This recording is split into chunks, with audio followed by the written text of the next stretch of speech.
Leo tarehe 23 ya mwezi huu wa pili mwaka 2026, Mahakama Kuu ya Tanzania Masijara ndogo ya Dar es Salaam chini ya jopo la majaji watatu, Jaji Ndunguru, Karemaha pamoja na Jaji Kiwonde, imeendelea kusikiliza kesi ya Jamhuri dhidi ya mwenyekiti wa Chama cha Demokrasia na Maendeleo ndugu Tundu Antipas Mughwai Lissu. Na leo ilikuwa kutokana na ile hadi ambayo mahakama ilikuwa imetoa mnamo siku ya Ijumaa kwamba leo itakuwa ni siku ya kusikiliza, kupokea taarifa au notice ya serikali ya nia yao ya kuweza kuleta ushahidi wa ziada au ushahidi wa nyongeza tofauti na ule au kwenye ule ambao walikuwa wameshautoa tayari kule katika mahakama ile ya ukabidhi ya Kisutu. Sasa yale maelezo ya Kisutu yaliletwa hapa mahakamani yakawasilishwa ule mwezi wa saba. Sasa kesi imeanza kusikilizwa na majaji, na mwisho wa siku sasa ushahidi unavyoendelea, siku ile ya Alhamisi serikali walileta notice mahakamani, wakamkabidhi mwenyekiti wa Chama cha Demokrasia na Maendeleo, alafu vile wakaiarifu mahakama kwamba wanataka kutumia huo ushahidi.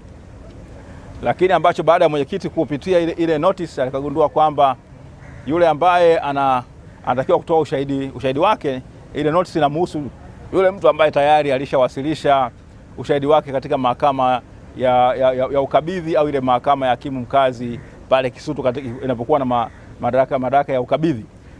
Sasa mwenyekiti akawa ametoa taarifa kwamba atawasilisha pingamizi siku ile notice itakapowasilishwa rasmi au itakapozungumzwa rasmi mbele ya mahakama. Na leo ndivyo ambavyo imetokea.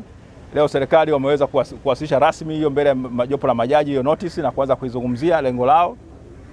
Sasa baada ya kumaliza mwenyekiti akawa amepinga kwa nguvu kubwa, akisema kwamba inamhusu mtu ambaye anaitwa ACP Amini Mahamba ambaye tayari yeye ni shahidi katika hii kesi. Hajatoa tu ushahidi wake, lakini ushahidi ushapokelewa, ule wa msingi ushapokelewa kule katika mahakama ya ukabidhi ya pale Kisutu. Kwa hiyo amesema kwamba ambacho wanafanya kinapingana na kifungu cha 308 cha sheria mwenendo wa makosa ya jinai. Sasa akasema kwamba kesi hiyo itakuwa ni kama njia mojawapo ya kutaka kubadilisha hati ya mashtaka. Kwa hiyo amesema kwamba huyu anayetakiwa kutumia katika chini kifungu hicho, amesisitiza sana kwamba ni yule ni shahidi ambaye hakuwa sehemu ya ushahidi au ambaye yule ambaye alitoa ushahidi wake au ushahidi wake unakiliwa na kuchukuliwa na mahakama ya ukabidhi, kwamba ule ushahidi ni ule ambao hauko mahakamani, ni kutokana na shahidi ambaye hakuwa amefanya nini, ameorodheshwa katika orodha ya mashahidi.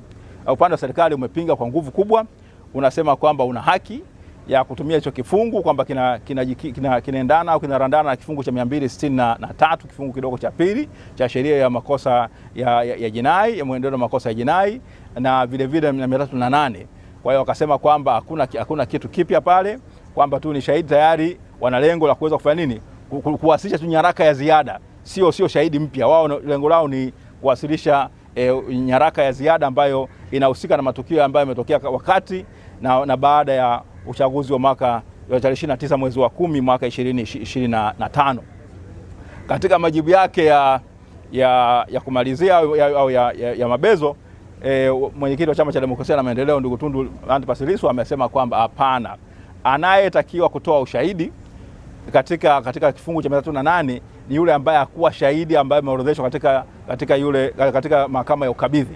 Madhari huyu ambaye shahidi ambaye anataka kumtumia ni shahidi katika kesi hii tayari yeye mlango wake umefungwa.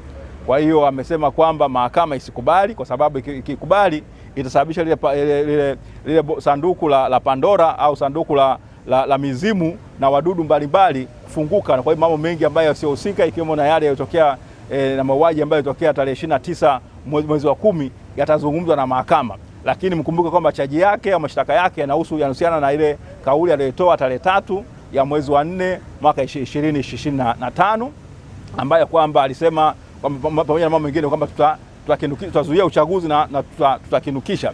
Sasa akasema mashtaka yangu ndio hayo. Sasa unapoleta mengine tarehe 29 Oktoba, hii ni sasa kutaka kubadilisha hati ya mashtaka kupitia mlango wa nyuma, na yeye akasema mahakama ikatae mwito huo. Kwa hiyo majaji baada ya kuwa wameyatafakari haya yote, walichukua muda kidogo, wakasema kwamba ili kutenda haki inabidi shauri hili liweze kuahirishwa na wao waweze kuandika uamuzi wao kuhusiana na hizo na pingamizi ambalo mwenyekiti Tundu Antipas Lissu ameliwasilisha, na mwisho wa siku kesho yake saa 3 waweze kutusomea uamuzi wao kuhusiana na hizo hoja za pingamizi na manani ya serikali. Kwa hiyo hali ndio tulionayo hivyo kesho, kwamba kesi itaendelea kesho tarehe 24 ya mwezi wa pili 2026 saa 3 asubuhi, ambapo kwanza tutaanza na uamuzi wa majaji kuhusiana na pingamizi aliyoweka mwenyekiti. Asanteni sana.